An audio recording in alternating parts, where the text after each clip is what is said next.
G'day guys, how are we doing? Welcome to Talking Boxing. It is Monday, April 21st, 2025, and happy Easter. It is Easter Monday. I'm not quite sure what today's relevance is. I know yesterday was the uprising or the rising from the ashes, whatever it is. Friday was when it all happened, of course, but I'm not really a religious person, as you can tell. But whatever your persuasion, hope you had a great weekend and, as I said, a great Easter. It's always good. It's an interesting time of year. It's it's great having the 4 days off and lots of stuff going on. But it's a sort of odd holiday if you're not religious like me. We did the Good Friday thing and with all the vegetarian stuff. So I'm not, as I said, I'm not really religious, but I always do that every year just to sort of play my part. But if you are religious, then I hope you've enjoyed the weekend. All right, if you're new to the show, I've waffled on a fair bit there. If you're new to the show, this is pretty easy to work. As it says there, it's called Talking Boxing. So it's your show. You determine which direction we go and put your comment, question, whatever it might be in the chat, and we can talk boxing tonight. There's been a little bit go on since last week. We've had the announcement of the Sam Goodman-Harry Garside event. We've had today, was it yesterday or today, the July 12th card in New York City, which will be fantastic. Aussie Iman Kadaev, he'll be in there against David Morrell. Edgar Berlanga, Hamza Shiraz, Shakur Stevenson, and William Zapata, and who was the other one? Puello and Mattia. So a really, really good card. And also, of course, fight week for Chris Eubank Jr. and Conor Benn. So welcome to everyone tonight. We'll get into the comments. I can see there's a few in there at the moment. We've got old mate Big J. We've got Tom's dad Naz. We've got Eminem. We've got OG Lights Out. And Glenn and James and a few others sort of coming about now. So I'm going to start in order. Which means I'm going to have to just quickly keep veering to my left, right, your right, whatever. It's been a long weekend. To my right, so I can read the order of the comments because on here they're all mixed up. Geez, haven't got off to the best start, have I? All right, let's get into it. Eminem, we're going to go to you first. Where are we? I can find your comment here. All right. 1 year ago today, Garcia beat Haney, and that marks Garcia's ban being lifted. Yeah, I did see that, and I was going to mention it this morning, and I had it sort of written down on what happened on this day, and I forgot all about it, Eminem, and I also forgot, so not that it's boxing related, but I also forgot about the Oklahoma bombings, because I watched a really good documentary on Netflix. If you haven't seen it, make sure you check it out. It's a new release. It's about the Oklahoma bombings, and I was really interested in it because I went to Oklahoma a couple of years ago now when I went to see George fight over there, George Kambosos, and it's probably one of the best things I've done. I needed something to do after the weigh-in. Weigh-in finished about 1 o'clock, and I had time to fill in, so I drove the 30, 40 minutes to Oklahoma City and went to the site and the memorial. It was just absolutely fantastic. I didn't really know much about it, and went to the memorial and it was a really, really informative type of place, very respectful.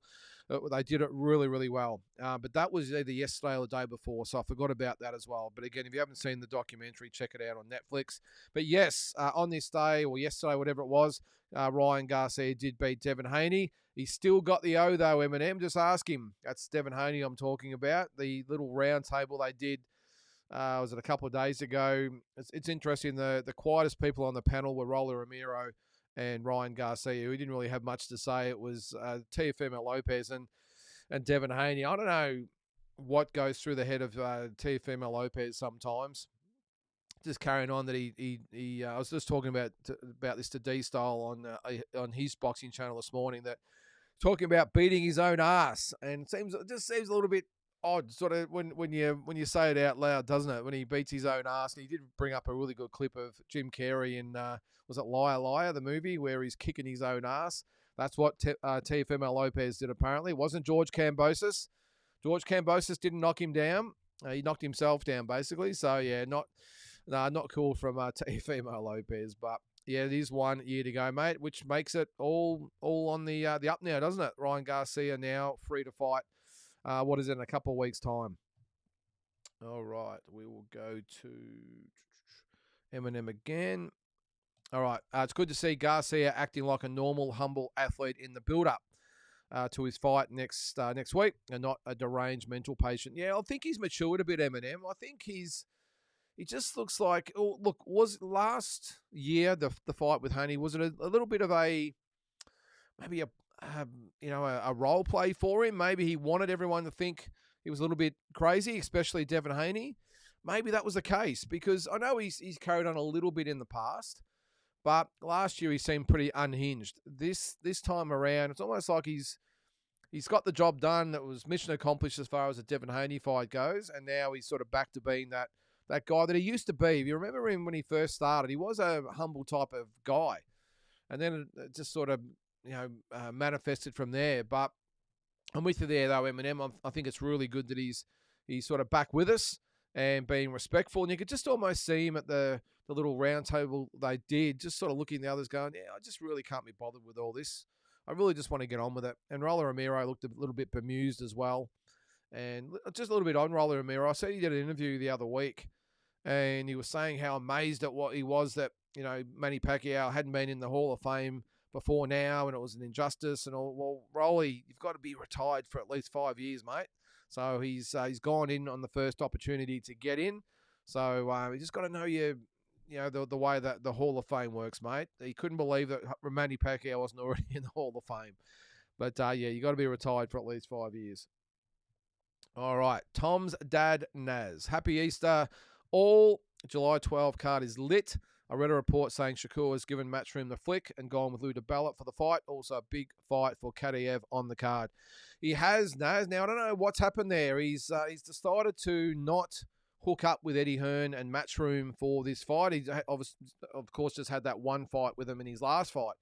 So I'm not sure whether it was just a fight-by-fight basis. It's really odd, though, that Eddie Hearn and Matchroom didn't sign Shakur Stevenson up for more than one fight. Maybe that was just the stipulation from Shakur. But I've got to admit, if I was in the shoes of Matchroom or Top Rank, let him go as well, didn't they? I don't know why they fight for these fighters. I mean, at the end of the day, in my opinion, like in this instance here, Eddie Hearn doesn't need Shakur Stevenson. Shakur Stevenson needs Matchroom or a promoter like him. So I don't know why, Shakur was like, well, I'll just be done with you and I'll move on. He didn't want Oscar. I don't think Oscar would touch him now. Matchroom probably won't want to touch him again because he doesn't really bring that much to the table. It's a little bit different if you've got a star like Ryan Garcia or a Canelo Alvarez and these types of guys who bring in lots of pay-per-view buys and big gates and that sort of stuff. Shakur Stevenson doesn't do any of that. So I'm not sure who he thinks he is and why he thinks he can just jump from promoter to promoter. But anyway, only he knows that. But yeah, the July card show, Naz, is a very, very good card, that's for sure. And I did say again on D-Style this morning, I'm surprised that they didn't roll out some of these fights for Canelo's card in a couple of weeks' time. Or 2 weeks' time? Yeah, it is 2 weeks' time. Because that card is probably the worst card I think they've put on the Riyadh season. I was really surprised they didn't load the card or stack the card with big fights to sort of showcase the arrival of Canelo on their platform. So, all part of their promotional firm. So only they know that, Naz. But Lou DiBella, who doesn't really get involved too much anymore in these big events. I know he's had a bit to do with George, and maybe he still does, George Kambosos. Maybe, yeah, I don't know. I don't know why he would go with Lou DiBella for the fight. Maybe he just wanted a total neutral type of guy, or maybe Oscar didn't want a bar of him and no one else wanted a bar of him either. Who knows? But Kadyrov on the card, I think it's a little bit early, Naz, if I'm being honest. Yeah, look, I know he's a beast and everything else, but geez, he struggled in that last fight. And David Morrell is a big, strong, light heavyweight, experienced as well. Well, not that experienced, is he? Kadyrov has probably almost had the same amount of fights, but it's the type of opponents that he's fought and the quality that he's fought. And Kadyrov really struggled in his last fight. So it's a big step up. Maybe they just want to get the ball rolling and think they saw things in David Morrell that maybe we didn't see, and maybe they think they can exploit it. So, yeah, it's going to be a big one, Naz, and can't wait for that one. All right, Sergey Kovalev won his farewell fight in Russia over the weekend. Good time to call it quits. I think he doesn't look the same fighter nowadays. No, I think it's strictly just going out on his own terms. Naz, I think he's been pretty much done for a couple of years. I think he hasn't. I'm not sure he hasn't had many fights, has he? In probably the last 3 or 4 years. But yeah, no, it's good for him to get the farewell fight, get it out the road, finish on a high, and just move on. He's been a very, very good champion, Sergey Kovalev, and good luck to him in retirement. OG Lights Out. How are you there, mate?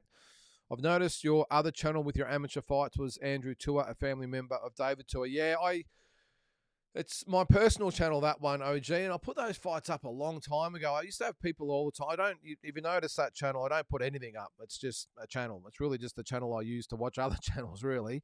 But I put it up because I had a lot of people asking about, my fights, because I've got them all somewhere, and I put up about 6 or 7, I think, and one of them was Andrew Tour. He's the one that got disqualified, OG, for hitting me down below about 8 times. And it was not the most pleasant fight. That was actually the Olympic trials, OG. But yeah, I think there's about 6 or 7 fights on there that I put on a long time ago. Actually, I didn't put them on. My wife sort of loaded them up. But I have got them all somewhere. I'll have to put a few more up. But I'll only put the good ones up, though, of course, OG. You can never put the fights up that you lose or look bad, can you? But if you want to check out a few of the fights on there, go ahead. I think there's that one, which was on Fox Sports. There's... what other ones are there? There's a few on there anyway, but yeah, that Andrew Tour, mate, I think he might have been David Tour's brother from memory, OG. If not, he was a cousin or something, definitely related to him, mate. But yeah, if you want to check it out, go right ahead. All right, old mate, Big J. I see Garside is back. Seriously, am I the only one who thinks he's taken the piss and he's not serious about boxing? Just a thought. Gutsy performance by Hassan also. Yeah, we'll get to that too, Big J. Yeah, look, I must admit I was surprised to see Harry back. I thought we might have seen the end of him because he's just got so much else going on outside the ring, hasn't he? He's a very, very talented guy. I think he's got all the tools to excel in the sport, probably in the amateurs more than the pros, though. I just didn't think his heart was in it. And when you're in the pros especially, you're all in or all out, which I've just sort of, that's been my mantra, for as long as I've been involved in the sport. You're in or you're out. There's no in between. There's no 99% or 98%. You're 100% or get out, which is another reason why I didn't turn pro, because I couldn't commit. So I'm surprised to see Harry Garside in the situation where he is coming back now, because he's got a lot of other options. He's all over all these social media sites and reality shows and all that sort of stuff. And I think he's got a proper manager and all that now. So he's got a fair bit going on. But I think he did say, Big J, that he just wouldn't be able to forgive himself if he didn't have another crack. And he's got too much ability just to give it away. So I'm looking forward to seeing how he goes. Now, I've got my doubts whether he's got it inside that he really wants to give it a go and put it all on the line, but we will see. I think I've got no doubt that at the domestic level, he's going to be hard to beat. I don't see anyone really coming close to him. Although, what is he, lightweight?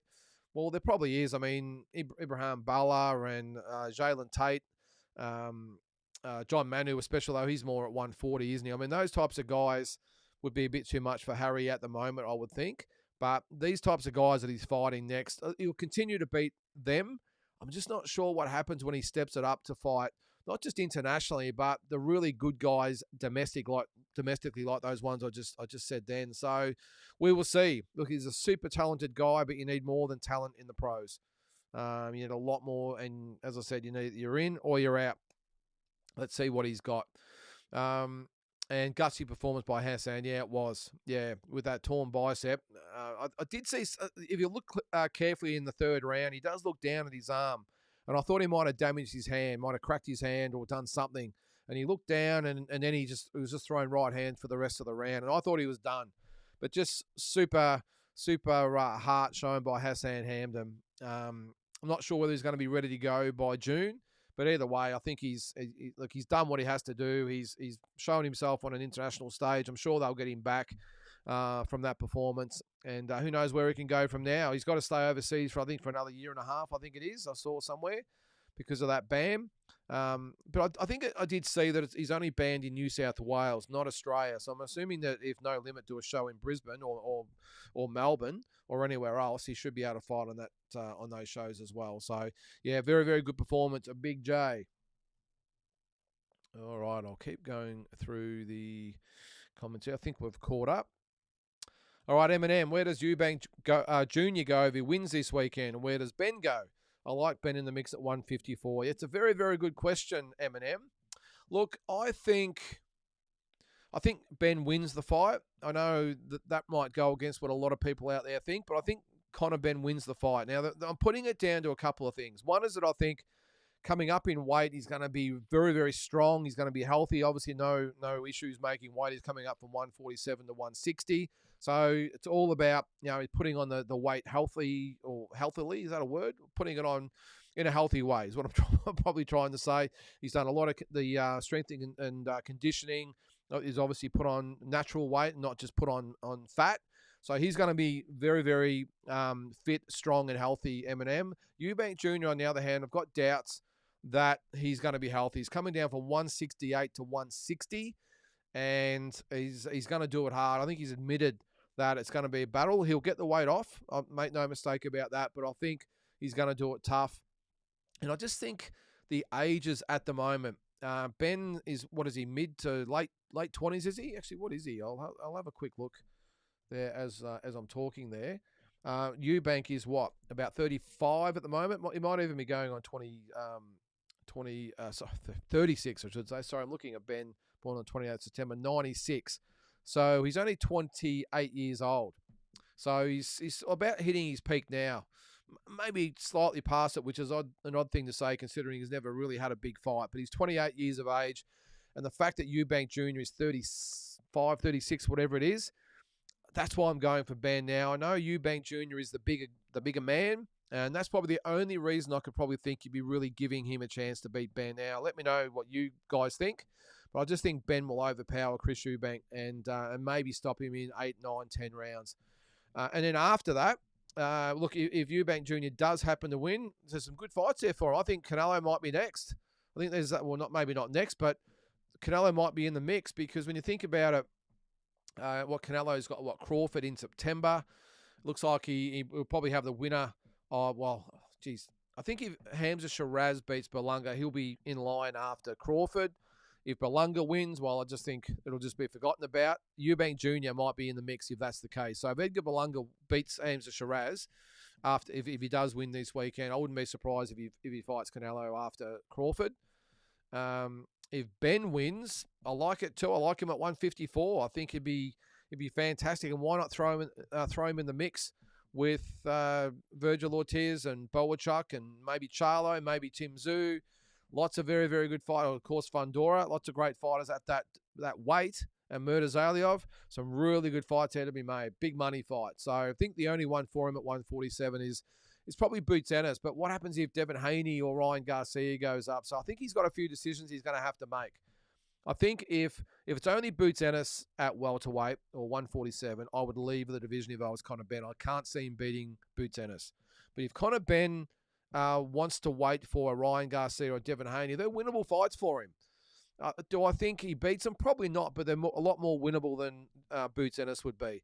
And if they don't move up, if they want to fight still at 140 or whatever it might be, then definitely move up to 154 and give it a crack. That's what I do anyway, Eminem. All right, Glenn.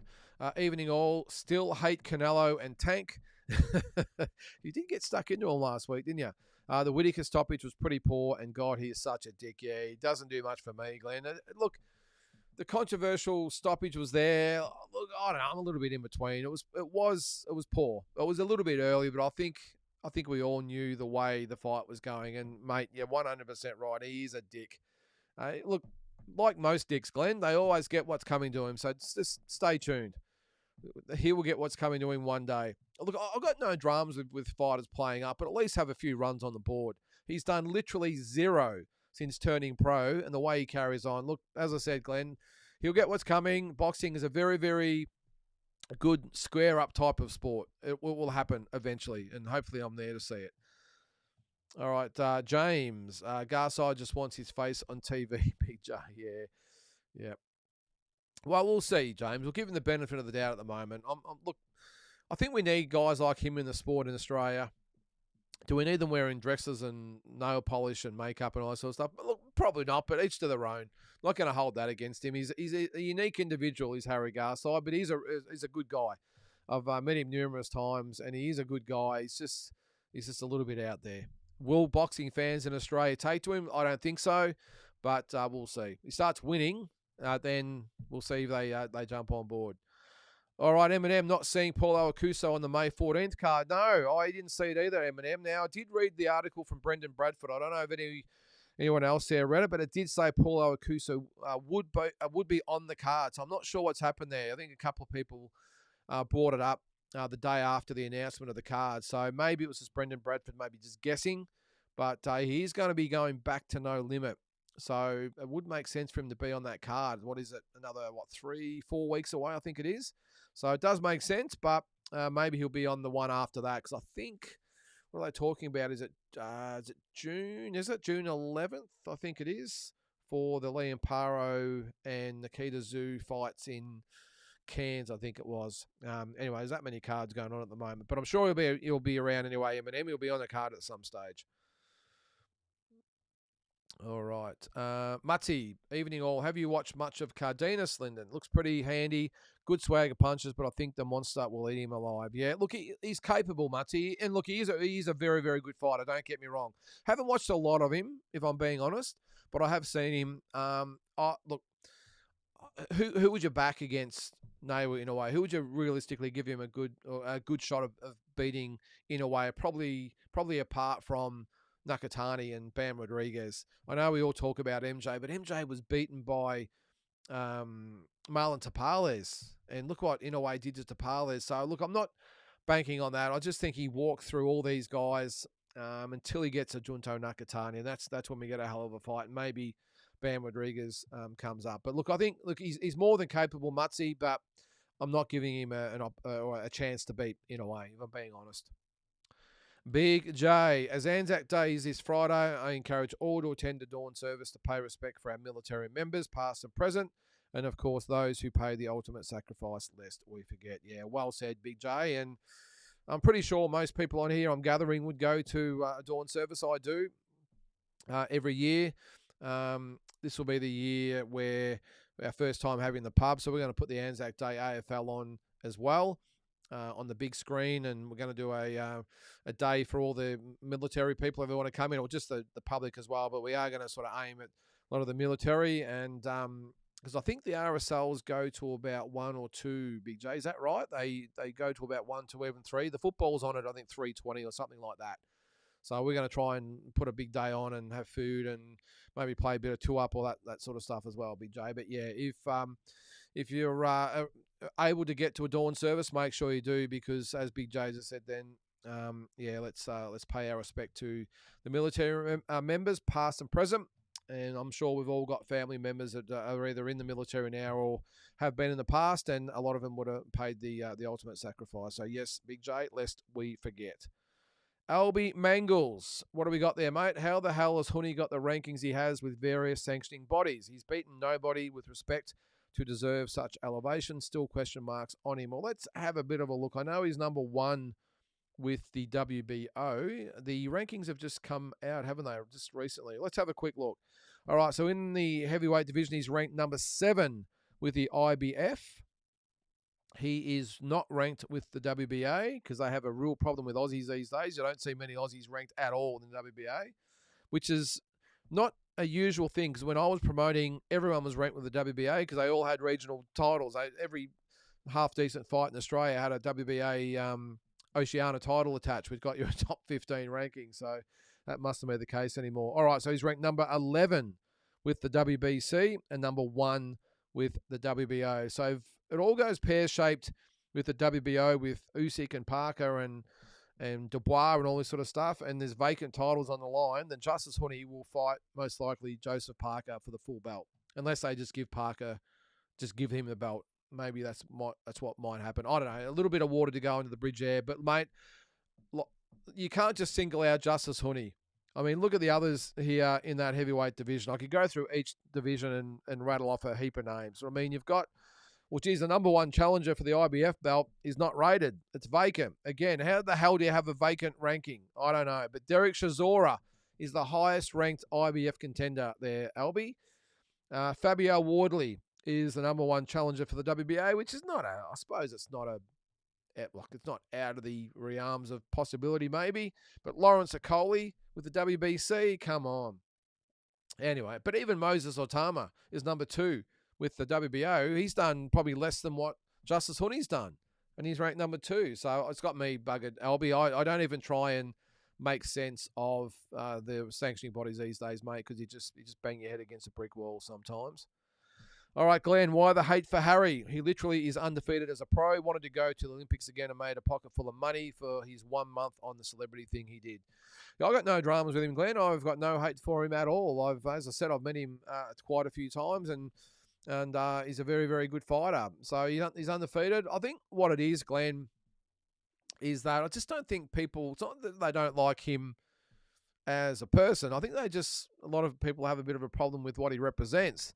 You know, this is boxing. This is supposed to be the most macho sport out there, and you've got a guy wearing dresses and makeup and nail polish, and doing runway walks as a model. I mean, this is what I think people struggle to get their head around. I think a lot of people, I know one thing I will say though, Glenn, in the boxing industry, a lot of people weren't happy with the way he treated Johnny Lewis. Johnny Lewis is an icon in Aussie boxing, isn't he? He's just an ornament to the sport, as they say, and very untouchable. And I think a lot of people in the boxing industry itself had a real problem with it. But I just think fans are just a little bit unsure how to take him, Glenn. I don't think it's really got anything to do with him personally. I just don't think they, as I said, they like what he represents. But each to their own. Each to their own. All right, Albie, is Garside back with Johnny, or is he being trained elsewhere? He's not with Johnny Lewis, Albie. I got a feeling that it was Johnny Lewis, actually, that was the one that said, hey, this isn't going to work. Because he's used to, look, you've got to go back to Johnny Lewis. I mean, he's used to having Jeff Fennick, Jeff Harding, Costa Tszyu, you name it, all those, Justin Rousel, all these great fighters that he had fighting under Johnny for all those years, who were just beasts in the gym, all business, just machines as well, the way they trained, the way they fought. And then you get Harry Garside. It's almost like boxing's secondary to him. It's almost like it's a sport to him, where the other guys, it was a way of life. It was their livelihood. It was everything. With Harry Garside, it's a little bit like, yeah, well, I'll just keep boxing as much as, do it the best I can for as long as I can. I don't think Johnny Lewis really knew what he was in for when he took on Harry Garside. And I think the fact that Harry, I think he wanted to step out of boxing for a while and do these reality shows. And Johnny said, look, again, you're either in or you're out, because Johnny Lewis doesn't know any other way. And I think that's what happened there. And as far as being trained elsewhere, yeah, there's no way Johnny would have taken him back once he did come back out of the jungle. And did he do Dancing with the Stars as well or something? I don't watch those shows, but he was on a couple of reality shows. And I think Johnny Lewis is just that really old school, traditional type of boxing trainer, and just couldn't get his head around the way Harry Garside rolled, and he parted ways with Harry. But there'll be someone, Albie. He's got a great trainer in Melbourne. I think his name's Brian Levere. I'm pretty sure Brian might be retired from training at the moment, but he's a very, very good trainer, Brian Levere, but more of an amateur trainer. So who knows? I'm sure there'll be someone who'll take him on, Albie. Glenn, yeah, he was training with Lewis, but primarily Jason Lang, who's a mate of mine. Okay, so he's with Jason Lang. Okay, good stuff. That's been settled. Naz, I hope with Zerto fighting on Jake Paul's undercard that they don't make Zerto versus Paul and Shaft Jai. There's always Badu Jack, if so, I guess. Yeah, I'm not too stressed about the Zerto fight, if I'm being honest, Naz. I know we all want it, but it's only because Zerto happens to be the second best cruiserweight in the division, while arguably number one, if I'm sure there's some fans out there that think he's number one and is above Jai, but it's only because he's got two belts, Naz. That's the only reason we're all really keen for Jai to fight him. If Zerto didn't have any belts, I wouldn't be stressed at all. I'd be saying to Jai, all right, we'll just fight whoever's got him and move up. So, yeah, I'm not that stressed if they made Zerto on Paul. That'd be bad news for Jake Paul, though, wouldn't it? I'd give him full respect if he did take the fight with Zerto Ramirez, but, geez, I'd be staggered if he did accept that fight. So I think that's just got knockout written all over it. But yeah, as I said, mate, I'm not that stressed if they did make the fight and Jai fought Badu Jack or whoever else, and then he moves up after that. James, Garside's heart doesn't seem to be in it. He had to do some work to fulfill his duties as a no-limit fighter and found out that having a job means working. Yeah, well, I was just going to say I was surprised that No Limit took him back, but I'm not. They need guys like Harry Garside on board. They need Harry. They need the Paulo Acusos. They need guys like them to be content fillers. So I've got no dramas. And look, Harry, again, by all his social media stuff and the reality shows, is very well known. I'm sure No Limit will play on that. One thing, just getting a little bit off subject about with No Limit, probably missing the boat as far as these types of things, and we talked about it together today with myself and D-Style, didn't they miss a golden opportunity with Shannon O'Connell and Cooper O'Connell fighting on the same card? And contrary to what a lot of people think, Shannon O'Connell is not a no-limit fighter. She's fought on no-limit cards. I'm sure she'd love for them to get behind her, but they haven't. I think it's more of her association with Glenn Jennings, which has got her on the cards. But don't you think they really missed a massive opportunity with Cooper O'Connell turning pro on the last No Limit show to get Shannon on there, to have a mother and son on the same show? It would have made headlines all over the world. And we always complain about boxing not sort of getting much airplay or sort of a lot of footage or whatever it is, a lot of attention on the mainstream news channels and everything else. Imagine what that would have gotten, not just here in Australia, but all over the world. A mother and son fighting on the same card. I just think, they missed a golden opportunity to really cash in on that. It just would have been fantastic. So anyway, but yeah, he did have to fulfill his duties as a fighter. And what's he had, about 5 fights now? Hasn't fought for about 3 years, I think it is, James. But I'm sure he'll be fine. Look, the next probably 3 or 4 fights that he has will be, I guarantee you, they'll be, let's just say, very winnable fights. And I think he'll take care of it. And then maybe he'll make his mind up after that what he wants to do. Kira Rushton returns in Perth this weekend. Should be an easy win. All right, let's have a look there. Eminem, who's he fighting? Let me know. I'll get on BoxRec and have a quick look. Now, he's supposed to be fighting Callum Peters, isn't he? Kira Rushton. Let's have a look. It must be on a Dragonfire card, is it? Let's have a look. Kira Rushton. All right, he's fighting Dylan Wright. Now, Dylan Wright has a record of 3-11. So I've got a feeling that he's going to win that fight, Eminem, don't you? He's been knocked out in his last 2 fights and lost his last 5 fights. So I think he'll get the job done there, Eminem. He's a good prospect, actually. Let's have a look at that event. I'm assuming it's... no, it's not Dragonfire. It's Pathway Boxing Promotions.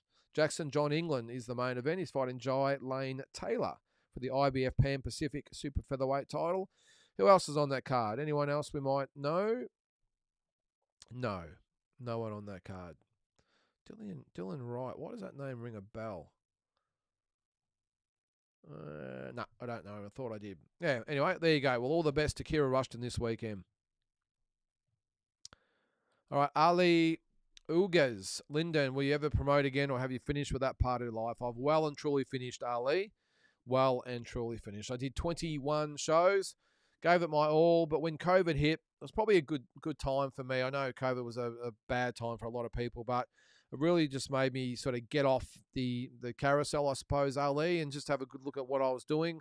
I wasn't making any money out of the promotions because I was investing it all in the shows. Of course, I'd done or promoted the Maloney brothers and the Baylor brothers and Jade Mitchell, and I'd worked with Dean Lonergan. That was probably the only downside of it, Ali, is I just hooked up with Dean Lonergan. We think we'd done 3 shows together. We did the, the Michael Zarafa and Jeff Horn show in Bendigo. We then did Jade Mitchell and the Russian. And then we did Jade Mitchell again when he actually lost to Isfan Zili. Zili, was it? I think that was his name. Yeah. And then COVID hit after that. But it wasn't until I had to stop, Ali, that I looked at it and went, you know what? I'm spending so much time away from my family, my business, investing a shitload of money, not getting any return. And I thought it's just a good time to get off and focus on what's important, and it wasn't promoting, mate. So will I ever promote again? That is a big no, Ali. Never again. I like what I do now, and look, the thing is, the stress involved. If there's a promoter out there watching, I'm sure they'll get where I'm coming from. But the easy part is when you set up the show. Okay, so you ring all the guys, you've got everyone on speed dial or whatever it's called. You've got them all on your phone.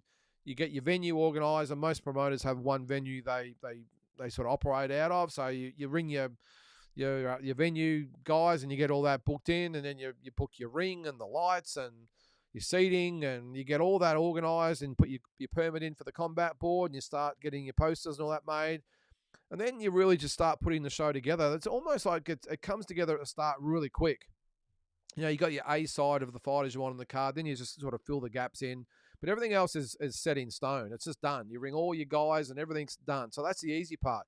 But then the stressful part comes when everything's in place and all you're trying to do is hold it together. After you've booked the flights and accommodation and all that sort of stuff, and you've booked opponents, then you're just hoping and praying that it stays together. And I can tell you the last probably 2 or 3 weeks of the promotion are as stressful as anything you'll ever find, because you're waiting for the phone to ring or getting a text message or something. And it always happens every single show I've ever done, and I'm sure other promoters out there would back me up on this.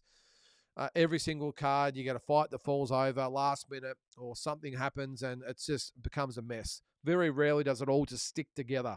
Now, it's okay if you're a no limit or DNL, which was back in the day with Dean Lonigan and Tasman fighters these days. Sometimes if you've got TV money and a fight falls over, it's like, yeah, or whatever. All right, we'll try and fill it. If we can't, well, we'll just ditch it.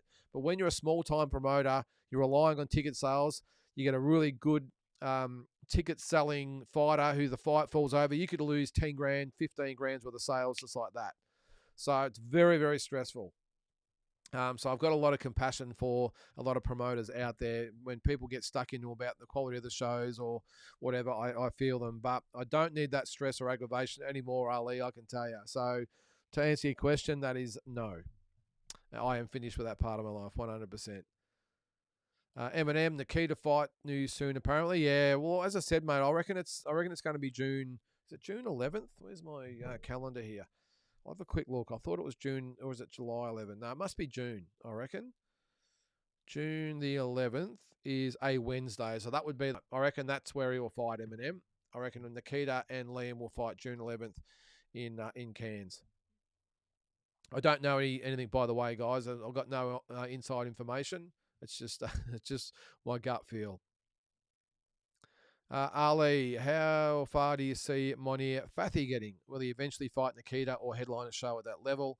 The Wade Ryan fight will be a cracker, but he should get the win. Yeah, look, he's a good talent. He's Monir Fathi, and look, he's trained by Billy Dibb, so he's got a good team behind him. Maybe he'll fight Nikita. He's got a long way to go, though, Ali. I mean, I'll have a quick look at his record. He's only had, is about 6 fights, I think it is. And look, Wade Ryan's a tough guy to fight. And I actually take my hat off to Monir Fathi for choosing to fight him. He's 8-1. That one loss was against Joel Pavlidis, and he spat the chewy and was going to retire, and he's come back. Now he's, what is he? Oh no, he's 154. Okay. So since that fight, he's had two knockout wins, one in the first round, one in the second round. Good fighter, Ali.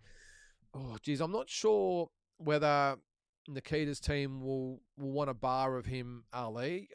Look, when you're at the level that these guys are, like Nikita's, he's going up in level all the time, and he's climbing the mountain. You don't need to take fights that are risky and there's no reward. So unless Fathi's actually got something to offer Nikita, I don't see them taking the risk. Too dangerous. Unless he's got a title or a ranking or a belt, whatever it might be that Nikita wants, I'd be surprised if they fought Monir Fathi. I think they might start going, within the next sort of 12 months, they might start going to the international waters, shallow international waters, but just dipping the toe in there and seeing how he goes with that, and then stepping him up from there.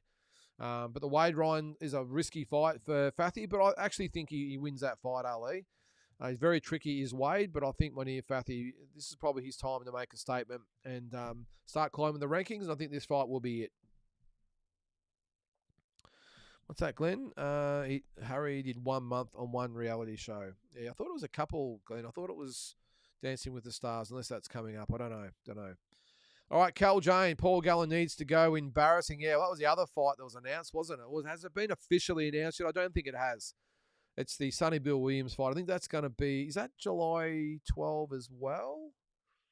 Is it? Actually, that probably makes sense, does it? I think it is. I think it is going to be July 12. Paul Gallen, Sonny Bill Williams. Now, again, I'm not a rugby league or union person. I have no idea about it all. I know Paul Gallen because of obviously his involvement in boxing. Not like I don't really know much about Sonny Bill Williams apart from a few different things, and a lot of it's through boxing as well. But if it makes money, that's what they say, Cal. If it makes money, it makes sense, which is this is happening here. Look, I haven't got a big dramas, but I think they're being honest and upfront with everyone, saying, look, it's not like the winner's going to go on and get a world ranking and fight for a world title. Like that. Both of them are just saying, hey, we've got unfinished business. Let's get it on. Let's get paid $1 million each and go into retirement, and everyone's happy. So I'm not that stressed about it, Cal. As long as they announce it for what it is. And that's the same as Jake Paul and all the rest of them. As long as they announce it as boxing entertainment, I've got no issues with it.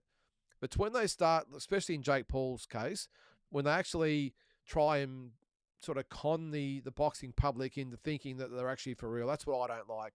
And Paul Gallen, to his credit, has never tried to pretend anything. He's always said, look, I want to be a real boxer. I want to fight for titles. I want to fight 10 threes, 12 threes, whatever it might be. And he's always done that. Sonny Bill Williams, on the other hand, falls fairly and squarely in the boxing entertainment because he hasn't fought, or actually was it the Friends? Both the fight might have been 10 threes, I think it might have been. But, you know, the fact that he refuses to fight 3-minute rounds in this, it makes me not want to take him too seriously. But Paul Gallen's a different kettle of fish.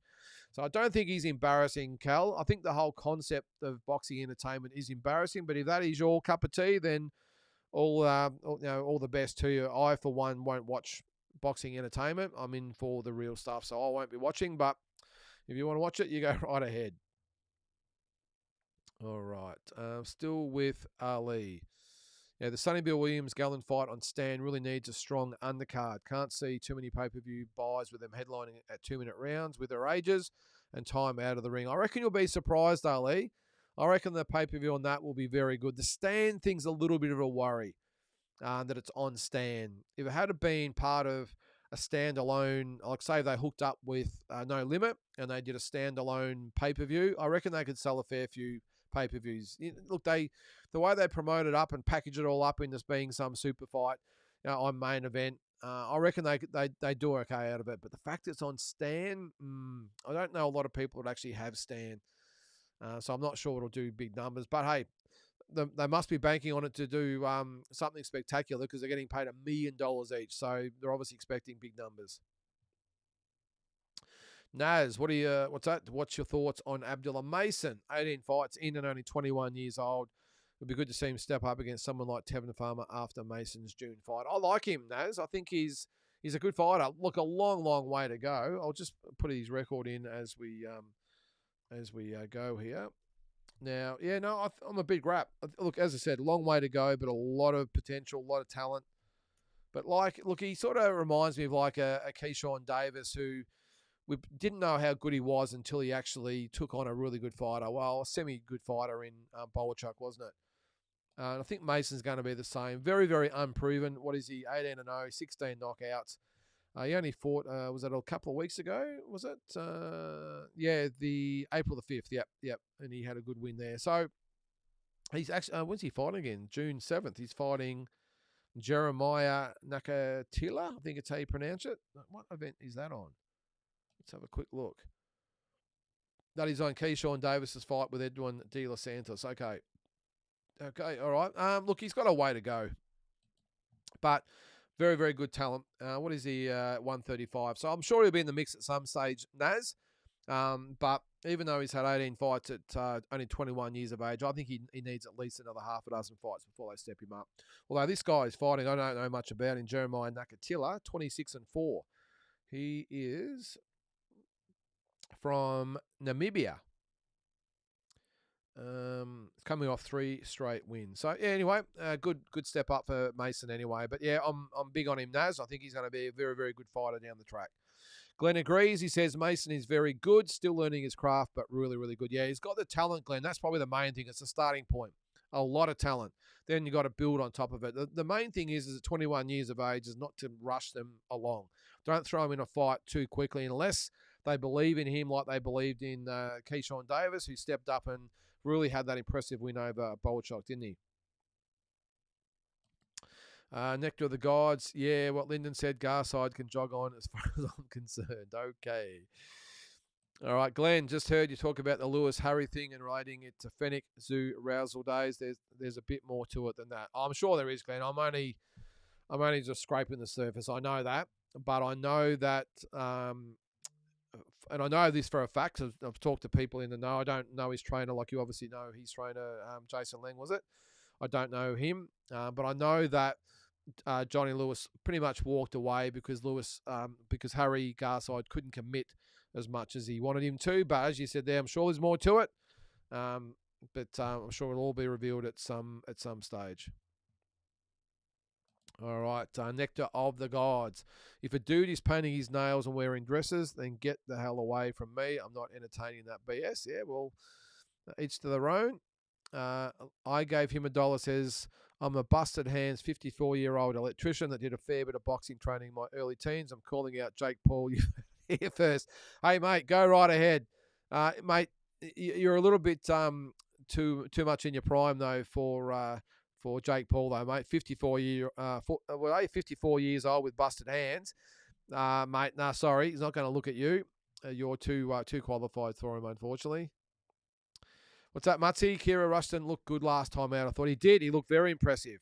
He's got to step up a bit. This guy's obviously not a step up. It's pretty much a step back. But I like the fact of keeping him busy. And how many fights has he had? Not a lot, I don't think. Has he? Only a handful?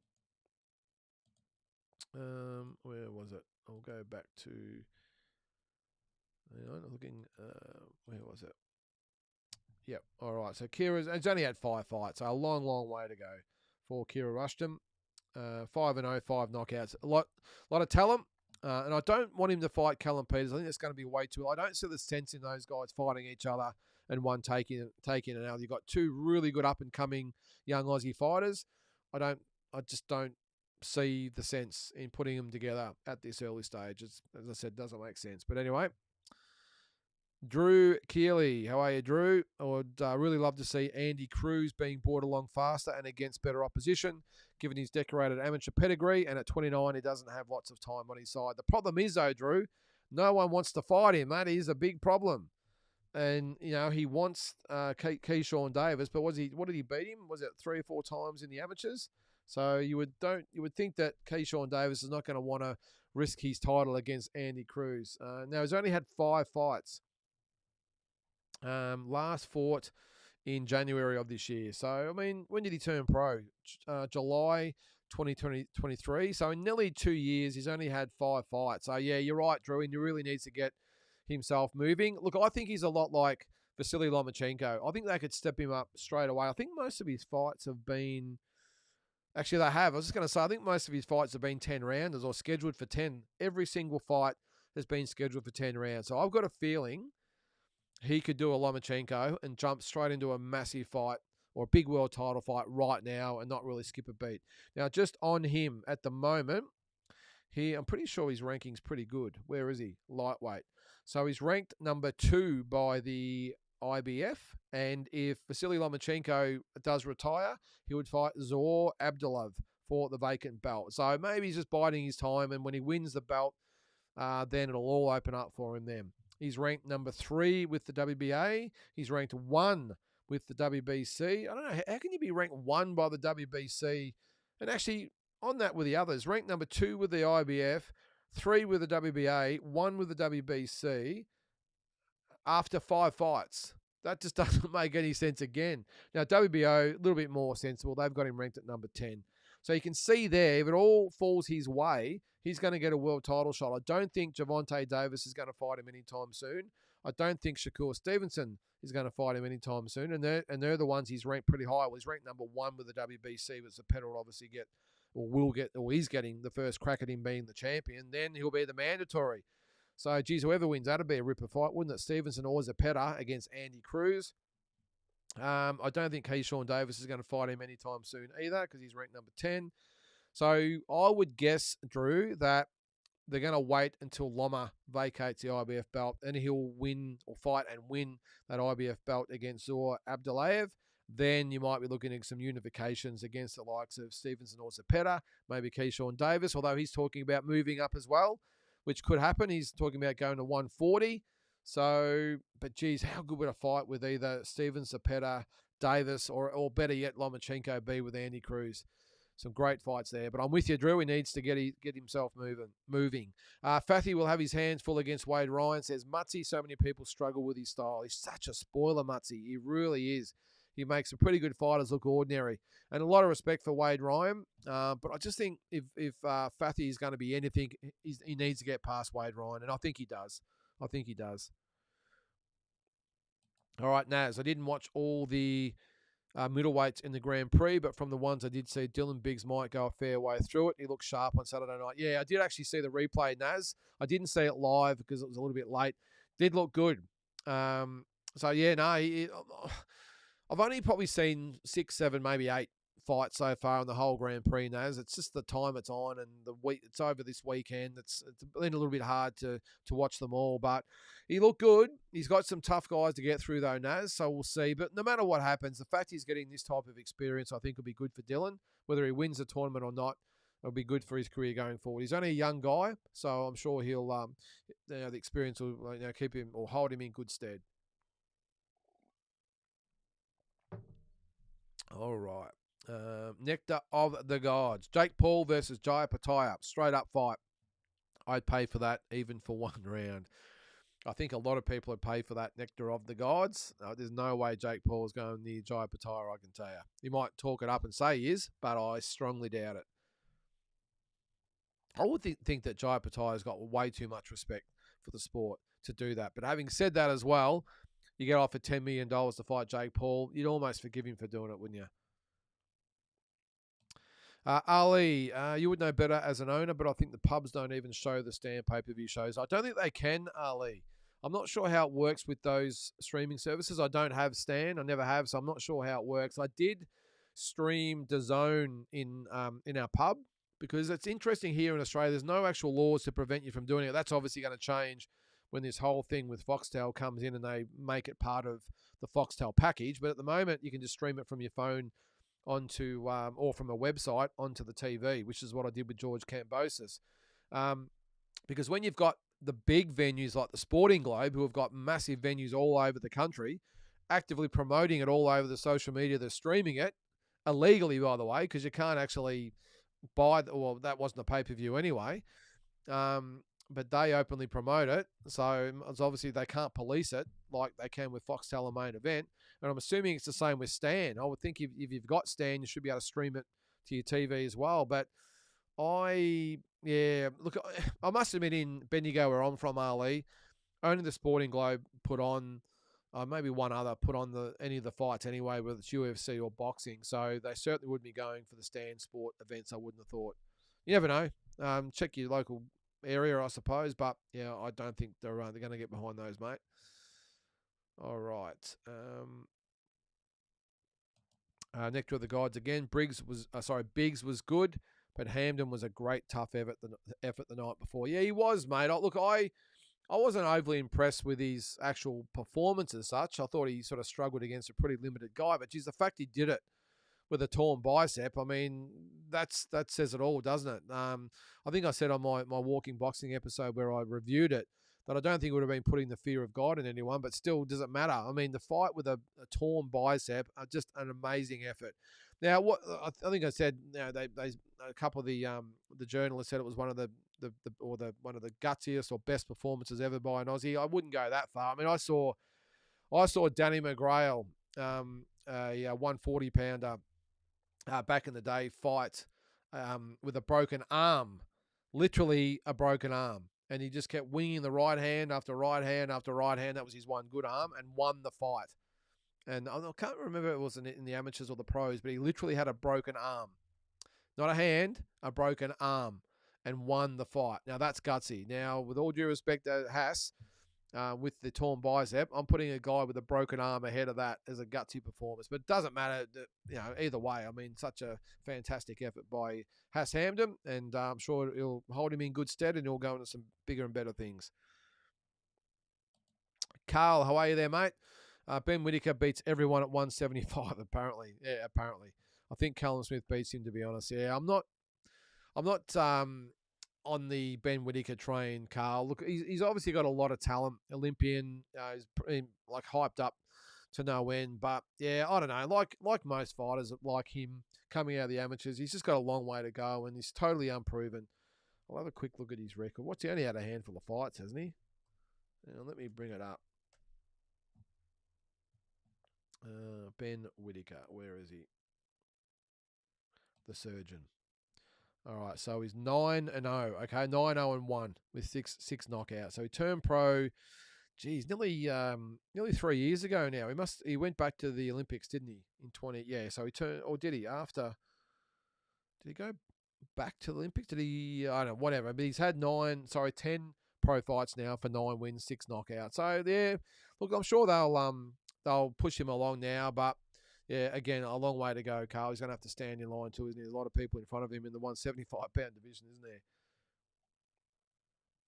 All right, Drew. It already feels like the whole Turkey, TKO, Dana White empire is quickly but quietly falling apart. Okay. Dana built a monopoly from scratch with the, Fertitas. That's the brothers, isn't it? Or the owners of it. Different gravy from walking into boxing. Yeah, it is, mate. Well, I've said all along as well. I mean, this is what I think Oscar De La Hoya said as well, which is not why he's not overly stressed about the whole TKO thing, because even though there was MMA out there, he's the one that obviously invented the whole Ultimate Fighting Championship, the UFC, and it was there to be done. It's almost like the pieces were there, and he just put it all together and done a fantastic job, by the way. The UFC is just a Goliath of a company. And what he's done is take almost the WWE model. I know that's World Wrestling Entertainment. It's not real. I get it. So don't tell me I'm a 50-year-old man and I believe in wrestling. I get it. But it's the concept. One organization, one belt, all in-house. They dictate who fights who and who the rankings and the storylines, all that sort of stuff. And I think the UFC is like pretty much a realistic version of the WWE. That's an amazing job. This is a multi-billion-dollar company from scratch. But that's the key word, from scratch. Boxing has been around for, 150, 200 years, whatever it's been around in sort of modern form.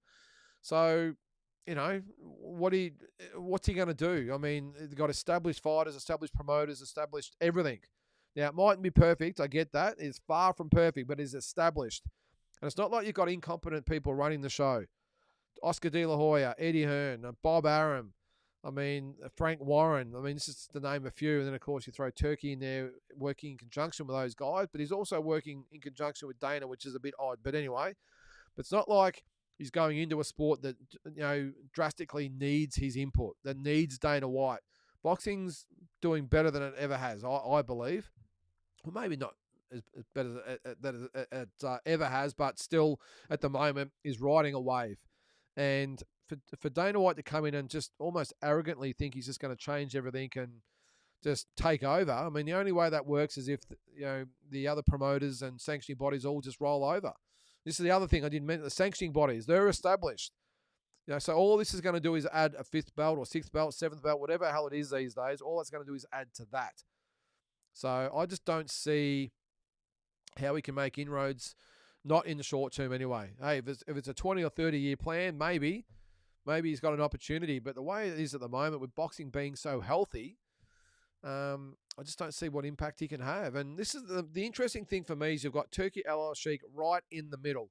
You've got Oscar and Eddie, his two right-hand men, I suppose. I know he's worked in with a few other promoters, but they're his two guys. So they're his boxing guys, and they're doing great things with him. Then on the other side, he's given his boxing arm, this TKO thing, to Dana White, who's very inexperienced when it comes to boxing. So, and he's putting him up against the others in competition to each other. It just doesn't make sense, the whole thing. But I'm sure Turkey Al Sheikh's got his reasons, but I just can't see it working. Not to a big scale. I'm sure the company will work. I'm sure there'll be fighters in it. They will have their own ranking systems. They will have their own world title belt. They'll have everything in-house. But I've got a feeling a lot of the biggest stars in the sport will be off doing other things. So while the organisation itself will work efficiently and probably be successful in its own way, it's certainly not going to take over the big dogs. I don't reckon anyway. Not for a long, long time. All right, Carl, given Andy's a gold medalist, he'll get a leg up for a title really fast. Well, as I said, mate, he's ranked number 1, 2, or 3 in 3 of the organisations, so I'm sure he'll get a good crack there, mate. Who are Andy Cruz's promoters? That's a good question, Nectar. Is he with Top Rank, maybe? Don't know. Let us know. Anyway, guys, if you do know. Actually, no, I won't look it up now. Too much time. All right, Naz. Sergey Boachuk fighting Mikhail Fox in May. I'm pretty sure Fox was one of the tall sparring partners brought in to help Tim prep for Fundora. That was true, I think, Naz. I think you are correct. Actually, I know you're correct. Is it Michael or Mikhail Fox? I'm pretty sure. Well, sorry, not pretty sure. You are correct, Naz. That is the guy that helped him prep for Fundora. I'll spit that out. So good to see Sergey Boachuk back. Anyway, good fighter and some good events for him coming up. Now, I'm sure they owe Sergey Boachuk a couple of things after pulling out the Madrimov fight. So don't be surprised if he turns up on a Riyadh card at some stage as well. Actually, I'll talk. Where is it? I'll bring it up now. Sergey Boachuk. See if this comes up. No, there it is. All right, so no, they haven't got the card up at this stage. So yeah, nothing about that yet. Last fought in December 2024. Matchroom, okay. Thanks, Carl. Explicit, Charles Conwell lost against Jorge Perez recently. He might move to middleweight. His next fight is my guess. I did see that, Explicit. Now, I didn't actually see the fight, but I saw that he'd lost. That was on the Gabriela Fundora card, wasn't it? The girls. Now, he was ranked at, where was he? It's at 154. He was ranked number 2 with the WBO, so that's gone up in smoke. And that's interesting because he fought Perez, who was number 3. So that was obviously a elimination. That's interesting, isn't it? Number 2 fought number 3. They don't often see that. Where was he? He was ranked number 5 with the WBC. Wasn't ranked with the WBA, and he was number 14 with the IBF. So I'd say when the next rankings come out, he will be well down the list. Liam Smith versus Aaron McKenna this weekend. Who you got? Oh, I didn't even know they were fighting, Carl. I don't really know much about Aaron McKenna, if I'm being honest, Carl. I don't think I've seen him fight. I might have to look him up on YouTube. That name doesn't really strike a chord, if I'm being honest. I'm assuming it's in England. My old mate Liam Smith, who cleaned me out of my money in Vegas once at the poker tables. All right, yeah, okay, you're right. Aaron McKenna. He is. That is. He's on the main, in the main event on that. Oh, sorry. There you go. The main event is Eubank and Conor Ben. That's how much notice I've taken to the undercard. I know it was very England-centric, but also on that card, you've got Anthony Yard and Lyndon Arthur. That'll actually be a good fight. Chris Billam-Smith and Brandon Glanton. I don't really know much about Brendan Glanton. And Vidal Riley and Siobhan Clark. I don't know much about those guys either. But yeah, I suppose the top 3 fights. Again, I don't know much about Aaron McKenna, Carl, but I obviously know a fair bit about Liam. So I'm assuming it's going to be a good fight. But Yard and Lyndon Arthur should be a good fight as well. Naz, middleweight will be great in a couple of years. Yeah, well, it hasn't had much going on in the last couple of years, has it, Naz? But especially if Tim goes up, all of a sudden you're going to have Tim in there. You're going to have Lara. You're going to have Adames. You're going to have Janabek. So, and who knows, mate, if Charlo comes back or maybe he moves up as well. It's got the potential of being a very, very good division. I mean, at the moment, there's not much happening there, is there? I mean, I'm looking at the rankings at the moment. So Eubank Jr., maybe he's ranked at middleweight. What is that? I thought he was campaigning at 168. So not a lot around apart from those guys, but It's amazing. Maybe, if Murtazalia moves up to 160 as well, he's spoken about it.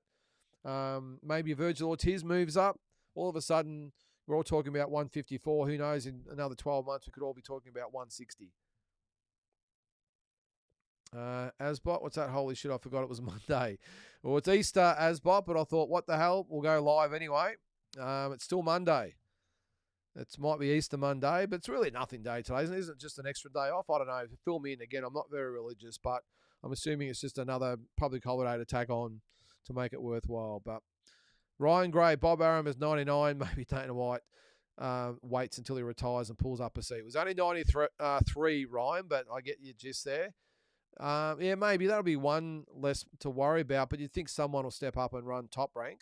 Someone's probably been doing the apprenticeship under Bob for a while now. But Oscar and Eddie, now these are two young guys, very, very ego-driven, very, well, what are they? They're just winners, Oscar and Eddie, in their own ways. Oscar's obviously been a winner as a boxer, now as a promoter. Eddie's, I know he was sort of given raised with a silver spoon in his mouth, but he's done very, very well. He's taken that Matchroom company a lot further than what his dad did.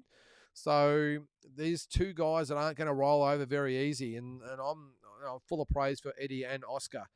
So I'm not just not sure whether Dana has what it takes in boxing to overthrow those guys. I just think they're too.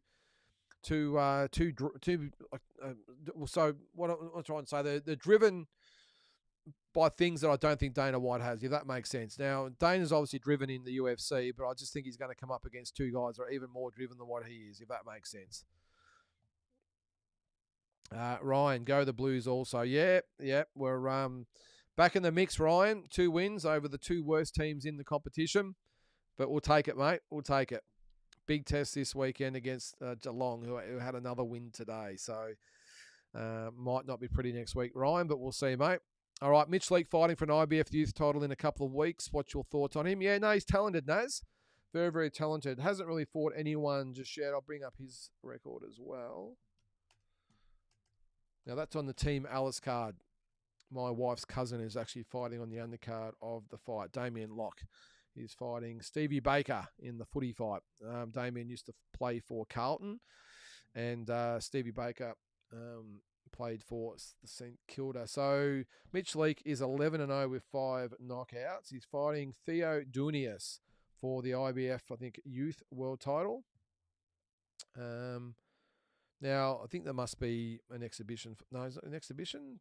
Or just the footy fights? I don't know. But the only fights they've got on BoxRec, there's only 4 fights on there, and they're all inexperienced guys. So, yeah, look, he's capable, Naz, but I don't know. He hasn't fought anybody. I just refuse to make assumptions of a guy that hasn't fought anyone. I mean, although he did fight Jack Brubaker, that was, when was that? June last year. Hasn't fought since then, so he's had almost a year out of the ring. So Jack Brubaker was a good win for him. Adrian Rodriguez, tough and hard. Lockie Higgins is capable, of course.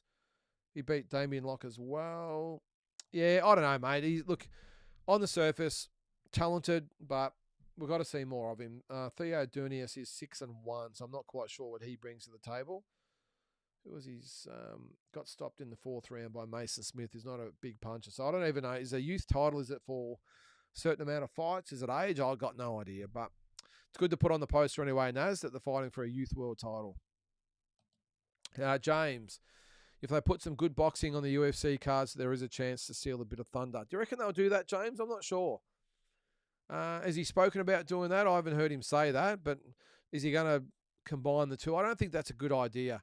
I think if you're a boxing fan, you're a boxing fan. If you're a UFC fan, you're a UFC fan. I know there are people that go between the two and are fans of sort of both, but very, very rare you're going to have a fight fan that's sort of 50-50 on both. You're either going to have a boxing fan that doesn't mind UFC or a UFC fan that doesn't mind boxing. And put them on the same cards together, I don't think it works. I mean, I've even seen it here in Melbourne where they've had mixed cards where they'll have boxing, they'll have kickboxing, they'll have Muay Thai, all on the same card, sometimes MMA, and it's not it's not a good mix.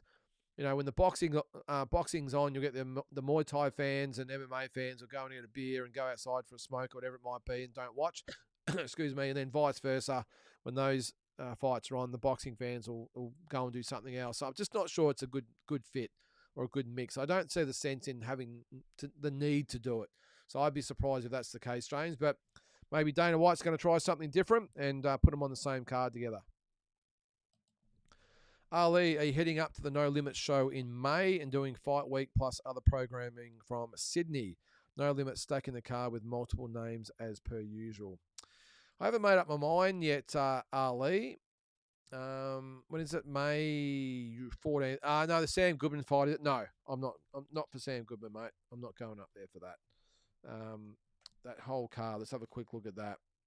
So, no, I'm not going to fly all the way to Sydney for Sam Goodman, mate. All due respect to Sam, all the best to him, and Harry Garside on the card as well, but I'm not going all that way to watch those two guys fight. So, all right, so on that card, let's have a quick look. Sam Goodman's fighting Cesar Vaca, 19-1-1. Have had a good look at him. Tough, hard, typical Mexican style, but not fast enough with his hands and feet to trouble Sam Goodman, I don't think. So you got, Mynheer Fathy, Wade Ryan will be a good fight. Stephen Ivic, Tuasi versus O2 for the Australian heavyweight title will be good. Harry Garside, Charlie Bell will be very, very one-sided. Jazzy Parr's on the card. She's fighting Holly McMath. Okay. And then there's Darren Gara-Chawela, Ahmed Redder.